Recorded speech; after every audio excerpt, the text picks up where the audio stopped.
जहाँ दोस्तों अभी आप सब देख रहे हैं चकाचक न्यूज़। दोस्तों आप सबको हम बता देते हैं कि फिर से एक बवाल गाना आ गया दोस्तों मगही इंडस्ट्री में सिंगर आशीष यादव के दोस्तों। तो आप सबको हम बता देते हैं दोस्तों, सिंगर आशीष यादव के गाना आ गया दोस्तों।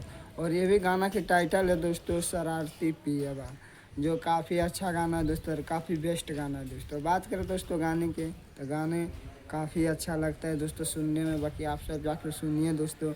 और बात करते हैं दोस्तों राइटर के, तो आनंद प्रकाश ने गाना लिखे हैं दोस्तों, जो काफ़ी ख़तरनाक गाना लिखे हैं दोस्तों। और बात करें दोस्तों म्यूजिक का दोस्तों, तो म्यूजिक में इनका नाम ही नहीं दिया गया दोस्तों कौन लिखे हैं दोस्तों।